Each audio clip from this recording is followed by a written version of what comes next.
পাটকল শ্রমিকদের ৭২ ঘন্টার ধর্মঘটের শেষ দিনে ট্রেন ভাঙচুর, আগুন জ্বালিয়ে বিক্ষোভ, রেলপথ মহাসড়ক অবরোধে চরম দুর্ভোগ। ৬ এপ্রিলের বৈঠকে সমাধান না এলে আবারও কর্মসূচির হুঁশিয়ারি। মিলবদ্ধ থাকবে, আমরা কেউ কাজে যোগদান করব না। মিথ্যা আশ্বাস দিয়ে অনেকদিন আমাদেরকে ঘুরিয়েছে। বিজিএমসি চেয়ারম্যান সাহেবের চিঠি পেয়েছি, দাবি বাস্তবায়ন হয় তাহলে আমাদের আর পরবর্তী কর্মসূচি প্রয়োজন হবে না। দেখছিলেন প্রধান শিরোনাম। সন্ধ্যার সময় সঙ্গে আছি আমি কামরুজ্জামান মামুন এবং আমি গোলাম রাব্বি। এবার অন্যান্য শীর্ষ সংবাদ। বিশ্বের ৫ উদীয়মান অর্থনীতির দেশের মধ্যে একটি বাংলাদেশ। আগামীতেও ধরে রাখবে ৭% বেশি প্রবৃদ্ধি, বলছে বিশ্বব্যাংক।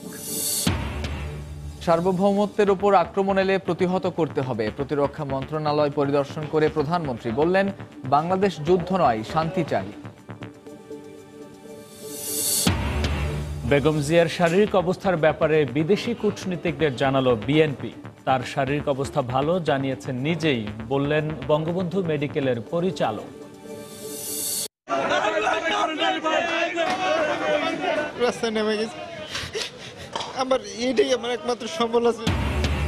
এবং এবার রাজধানীর খিলগাঁও বাজারে আগুনে পুড়ল শতাধিক দোকান। জীবিকার অবলম্বন হারিয়ে দোকানীদের বিলাপ, সূত্রপাত নিয়ে ধোঁয়াশা।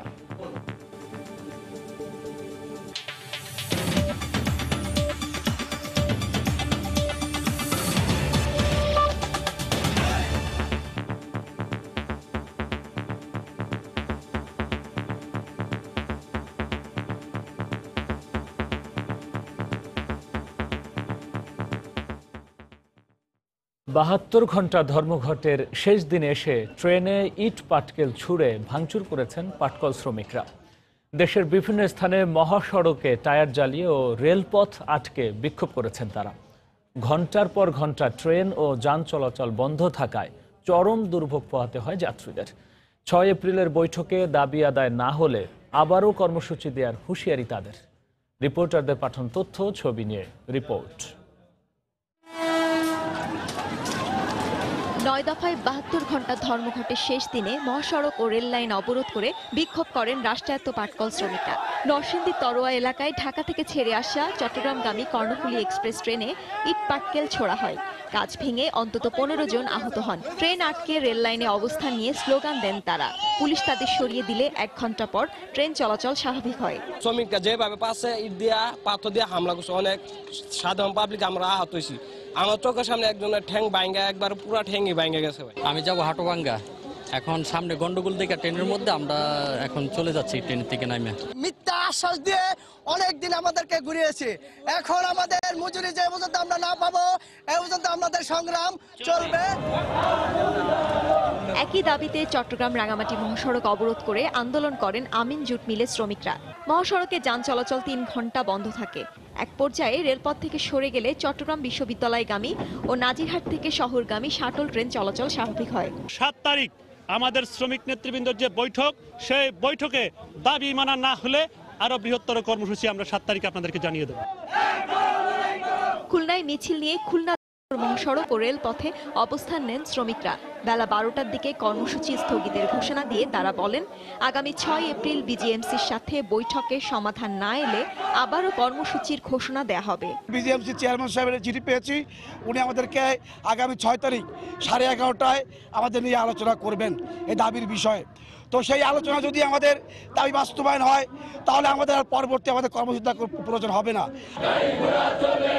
রাজশাহীতে মিছিল নিয়ে ঢাকা রাজশাহী মহাসড়ক অবরোধ করেন শ্রমিকরা। ৪ ঘন্টা বন্ধ থাকে মহাসড়কে যান চলাচল। ধর্মঘট আমাদের ৭২ ঘন্টা পৌঁছতে আগামীকাল ভোর ৬টা পর্যন্ত ধর্মঘট মিলবদ্ধ থাকবে, আমরা কেউ কাজে যোগদান করব না।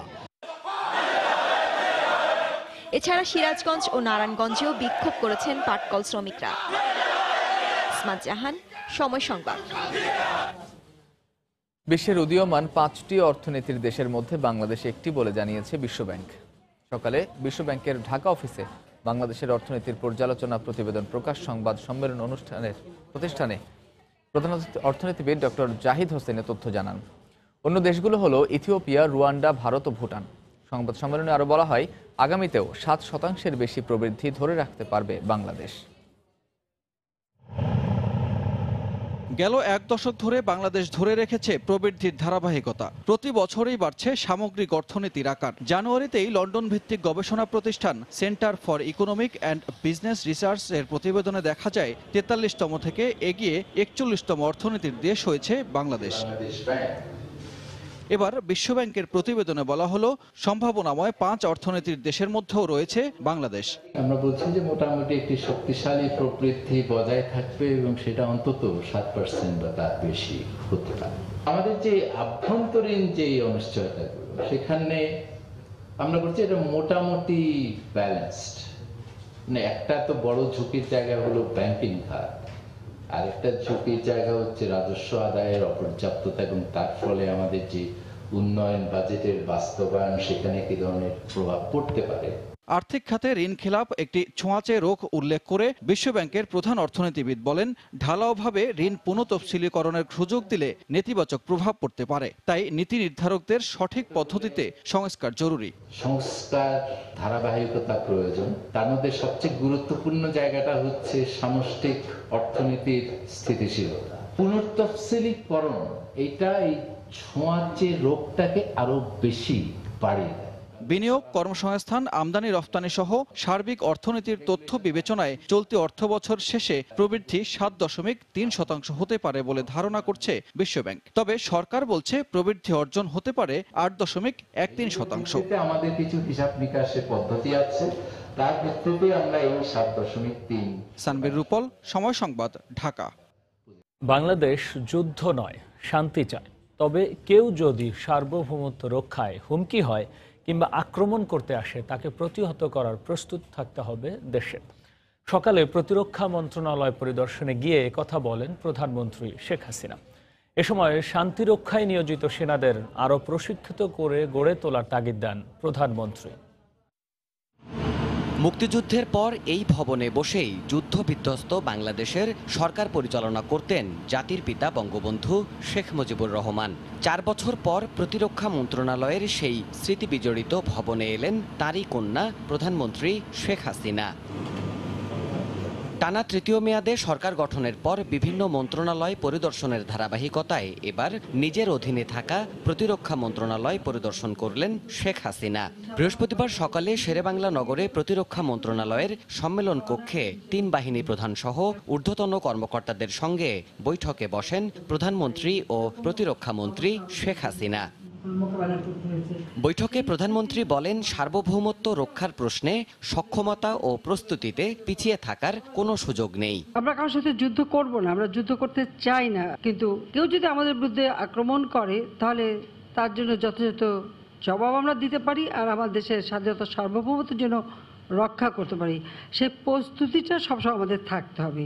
প্রতিরক্ষা মন্ত্রণালয়ের আওতায় থাকা প্রতিষ্ঠানগুলোর আধুনিকায়ন করা হচ্ছে জানিয়ে শেখ হাসিনা বলেন, শান্তিরক্ষায় নিয়োজিতদের আরও দক্ষ ও প্রশিক্ষিত করে গড়ে তুলতে হবে। শান্তিরক্ষা মিশনে আমাদের সশস্ত্র বাহিনীর সদস্যরা যাচ্ছে, পুলিশ বাহিনীর সদস্যরা যাচ্ছে, সবাই যাচ্ছে। যুদ্ধের সরঞ্জাম থেকে শুরু করে সর্বক্ষেত্রেই একটা পরিবর্তন আসে, আধুনিকতা আসে, নতুনত্ব আসে, কিন্তু আমাদের যারা সেখানে যাবে তারা সব বিষয়ে পারদর্শী থাকবে, সেটাই আমি চাই।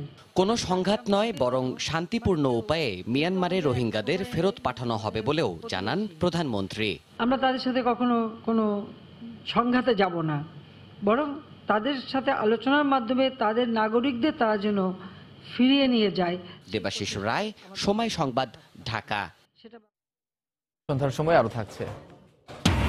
বিদেশি চ্যানেলে বাংলাদেশি পণ্যের বিজ্ঞাপন বন্ধের সরকারি সিদ্ধান্তে অ্যাটকোর সাধুবাদ। চ্যানেল বন্ধের গুজব সৃষ্টিকারীদের বিরুদ্ধে ব্যবস্থা নেয়ার আহ্বান।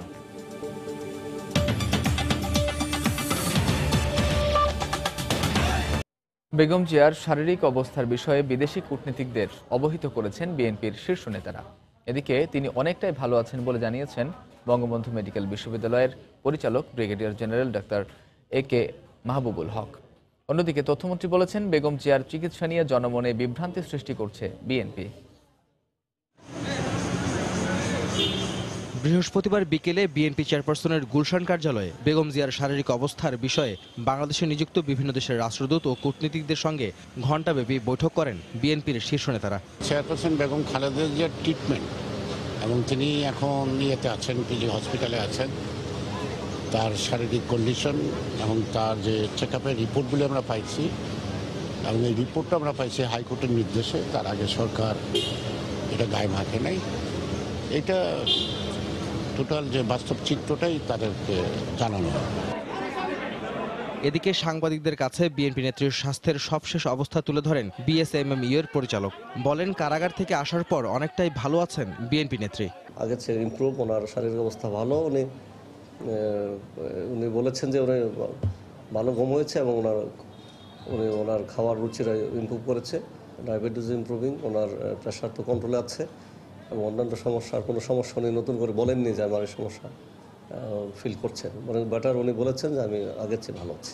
নতুন কিছু আর এখানে করা হয় না, সুগার প্রতিদিনই করা হয় যাতে অন বেডে, যেটা গ্লুকোমিটার দিয়ে, আর বাকি কোনো টেস্ট করার প্রয়োজন হয়নি এখন। অন্যদিকে দুর্নীতির মামলায় দণ্ডপ্রাপ্ত বেগম জিয়ার মুক্তি কিংবা চিকিৎসা কোনোটিতেই সরকারের হস্তক্ষেপ নেই জানিয়ে তথ্যমন্ত্রীর দাবি বিভ্রান্তি ছড়াচ্ছে বিএনপি। বেগম জিয়ার স্বাস্থ্য নিয়ে তারা বিভ্রান্তি ছড়ানোর চেষ্টা করছেন এবং বক্তব্য রাখছেন।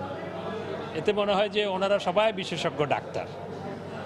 প্রকৃতপক্ষে বেগম জিয়া যেই ধরনের সুযোগ সুবিধা কারাগারের মধ্যে পাচ্ছেন সেটি নজিরবিহীন। আহমেদ সালেহীন, সময় সংবাদ, ঢাকা। এবার রাজধানীর খিলগাঁও কাঁচা বাজারে আগুনে পুড়ে গেছে শতাধিক দোকানঘর ও মালামাল। ফায়ার সার্ভিসের 15টি ইউনিটের 3 ঘন্টার চেষ্টায় ভোর 6টার দিকে আগুন নিয়ন্ত্রণে আসে। তারা বলছে, কয়েকদিন আগে মার্কেট কর্তৃপক্ষকে সতর্ক করা হলেও তারা কোনো ব্যবস্থা নেয়নি। তবে আগুন লাগার কারণ সম্পর্কে এখনও কিছু জানাতে পারেনি দমকল বাহিনী। আবারও আগুন, এবার খিলগাঁও মার্কেট। বুধবার রাত 2:45 সবাই যখন গভীর ঘুমে আচ্ছন্ন, ঠিক তখনই আগুনের লেলিহান শিক্ষায় একে একে জ্বলতে থাকে সাজানো গোছানো এক একটি দোকান। দ্রুতই আগুন নেভাতে কাজ শুরু করে ফায়ার সার্ভিসের অন্তত 15টি ইউনিট। এ সময় তাদের সহায়তায় এগিয়ে আসেন এলাকাবাসী। হাতে হাত মিলিয়ে যোগ দেন আগুন নেভানোর কাজে। পানি নিক্ষেপ করা হয় খিলগাঁও ফ্লাইওভারের উপর থেকেও। অবশেষে প্রায় 3 ঘন্টার প্রাণপণ লড়াইয়ে হার মানে পাষণ্ড আগুন।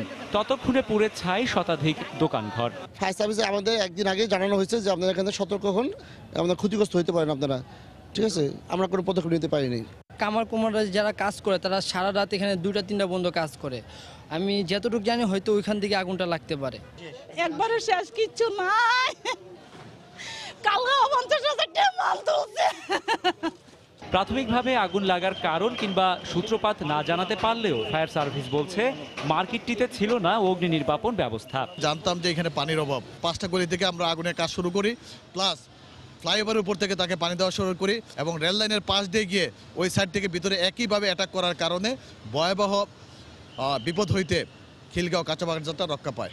আগুনে ক্ষতিগ্রস্ত দোকানীদের তালিকা তৈরি করে পুনর্বাসনের ব্যবস্থা নেওয়ার কথা জানিয়েছে ঢাকা দক্ষিণ সিটি কর্পোরেশন। ক্ষতিপূরণ এবং পুনর্বাসনের পরবর্তী করণীয় বিষয়ে আমরা যথাযথ কর্তৃপক্ষের মাধ্যমে আমরা দুর্যোগ ত্রাণ মন্ত্রণালয়ে প্রেরণ করব এবং সকলকে আমরা সহযোগিতা করব ইনশাআল্লাহ।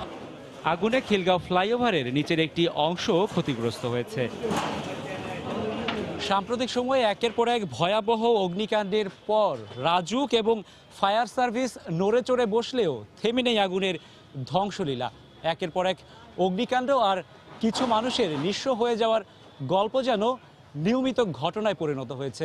এই অবস্থায় ভবন ও মার্কেটগুলোর অগ্নি নির্বাপন ব্যবস্থা জোরদারের পাশাপাশি অবকাঠামোগত ত্রুটি কাটিয়ে ওঠার পরামর্শ সংশ্লিষ্টদের। রাশেদ বাপ্পি, সময় সংবাদ, ঢাকা। রাস্তার পাশে কিংবা কনফেকশনারির দোকানে হরহামেশা যে কেক বা বিস্কিট বিক্রি হচ্ছে তা তৈরি হচ্ছে পচে যাওয়া ডিম কিংবা নষ্ট হয়ে যাওয়া আটা থেকে। রাজধানীর কুড়িলে এমন 3টি প্রতিষ্ঠানকে 16 লাখ টাকা জরিমানা করেছেন র্যাবের ভ্রাম্যমাণ আদালত। তোহা খান তামিমের রিপোর্ট। কেক বানানোর এই ডিশে প্রায় হাফ ইঞ্চি করে ময়লার স্তর পড়েছে। এর পাশেই এমন নোংরা ড্রামের পানি দিয়েই তৈরি করা হচ্ছে বিস্কিট জাতীয় খাদ্যদ্রব্য তৈরির জন্য ময়দার ডো।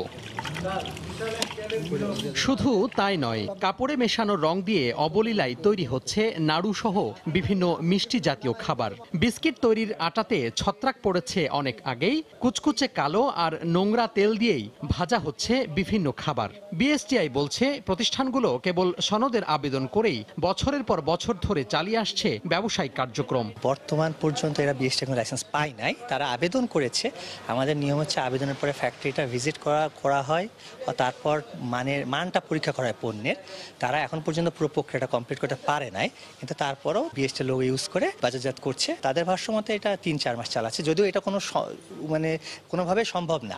নিয়ম হচ্ছে লাইসেন্সটা হাতে পাওয়ার পরেই উৎপাদন বিক্রয় বিতরণ করবে তারা। এর আগে অবৈধভাবে গরুর মাংস আমদানি ও লেবেল লাগিয়ে বিদেশি পণ্যের নামে বাজারজাত করার দায়ে নূর ট্রেডার্স নামের প্রতিষ্ঠানকে ১২ লাখ টাকা জরিমানা করে ভ্রাম্যমাণ আদালত। এত অস্বাস্থ্যকর পরিবেশ যে এটি আসলে কল্পনা করা যায় না, খুব দুঃখজনক একটি ঘটনা। বেশ কিছু মাংস তারা নিয়ে আসছে, যে মাংসগুলি আসলে কোনো ধরনের কোয়ারেন্টাইন বা স্বাস্থ্য ছাড়াই তারা নিয়ে আসছে, অনুমোদন ছাড়াই তারা নিয়ে আসছে। পাশাপাশি কিছু পণ্য আসলে কোটাজাত পণ্য যেগুলি যেভাবে রাখার কথা সেভাবে তারা না রেখে এমন একটা অবস্থা রেখেছে সেখানে প্রচুর ময়লা জমি আপনার কোটাগুলি নষ্ট হয়ে গেছে। এসব পণ্য রাজধানীর ৫ তারকা হোটেল সহ বিভিন্ন নামি দামি রেস্তোরাঁয় সরবরাহ করত বলে জানায় র্যাব। তোহা খান তামিম, সময় সংবাদ, ঢাকা। বাস চাপায় পা হারানো রাসেল সরকারকে ১০ এপ্রিলের মধ্যে ক্ষতিপূরণ না দিলে পরদিন থেকে গ্রিন লাইন পরিবহনের সব টিকিট বিক্রি বন্ধের নির্দেশ দিয়েছেন আদালত। গ্রিন লাইনের ব্যবস্থাপক মোহাম্মদ আব্দুস সাত্তারের উপস্থিতিতে বৃহস্পতিবার দুপুরে বিচারপতি FRM নাজমুল আহসান ও বিচারপতি KM কামরুল কাদেরের সমন্বয়ে গঠিত হাইকোর্ট বেঞ্চ এ আদেশ দেন। আদালতে রিটের পক্ষে শুনানিতে ছিলেন আইনজীবী খন্দকার শামসুল হক রেজা। অন্যদিকে গ্রিন লাইন পরিবহনের পক্ষে ছিলেন আইনজীবী মোহাম্মদ অজিউল্লাহ। সকালে ক্ষতিপূরণের বিষয়ে শুনানি হয়।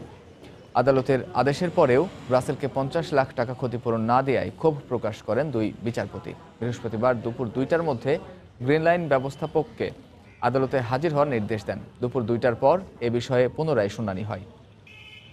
চাঁদপুরের শাহরাস্তি উপজেলার ঘুঘুশাল গ্রামে ৫০ শতক জায়গায় নিজ উদ্যোগে দারু শিল্পের চিত্রশালা গড়ে তুলেছেন সমীরণ দত্ত। নিজেই গাছের গোড়ালি বা শেকড় দিয়ে তৈরি করেন নান্দনিক শিল্পকর্ম।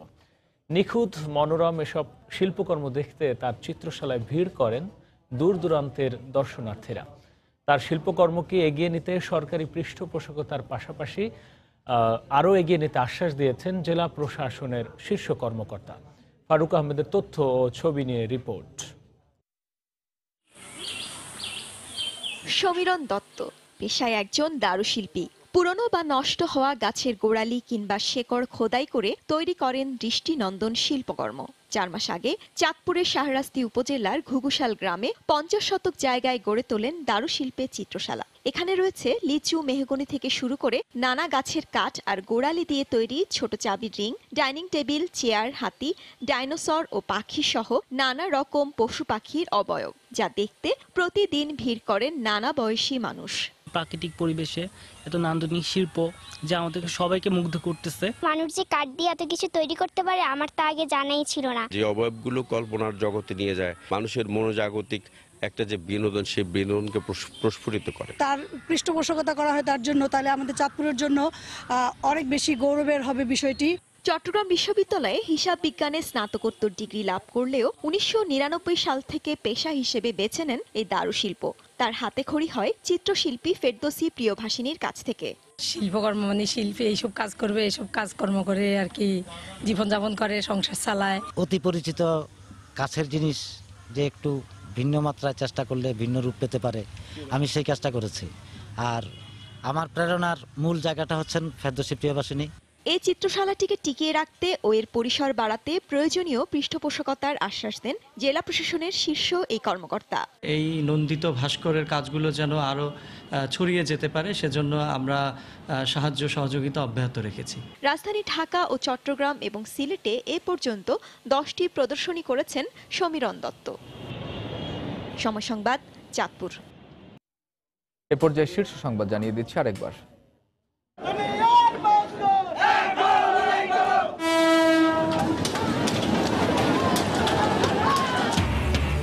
পাটকল শ্রমিকদের ধর্মঘটের শেষ দিনে ট্রেন ভাঙচুর, আগুন জ্বালিয়ে বিক্ষোভ, রেলপথ মহাসড়ক অবরোধে চরম দুর্ভোগ, দাবি না মানলে আবার কর্মসূচির হুঁশিয়ারি। বিশ্বের 5 উদীয়মান অর্থনীতির দেশের মধ্যে একটি বাংলাদেশ, আগামীতেও ধরে রাখবে 7% বেশি প্রবৃদ্ধি, বলছে বিশ্বব্যাংক। সার্বভৌমত্বের উপর আক্রমণ এলে প্রতিহত করতে হবে। প্রতিরক্ষা মন্ত্রণালয় পরিদর্শন করে প্রধানমন্ত্রী বললেন, বাংলাদেশ যুদ্ধ নয়, শান্তি চায়। বেগম জিয়ার শারীরিক অবস্থার ব্যাপারে বিদেশি কূটনীতিকদের জানালো বিএনপি। তার শারীরিক অবস্থা ভালো জানিয়েছেন নিজেই, বললেন বঙ্গবন্ধু মেডিকেলের পরিচালক।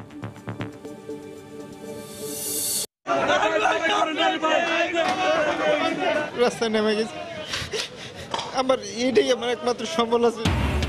এবার রাজধানীর খিলগাঁও বাজারে আগুনে পড়ল শতাধিক দোকান। জীবিকার অবলম্বন হারিয়ে দোকানীদের বিলাপ, সূত্রপাত নিয়ে ধোঁয়াশা। এই ছিল সন্ধ্যার সময়। আপনার মোবাইলের সময় সংবাদ দেখতে, সব খবর পেতে ডাউনলোড করুন সময় অ্যাপ। সঙ্গে থাকুন সময়ের।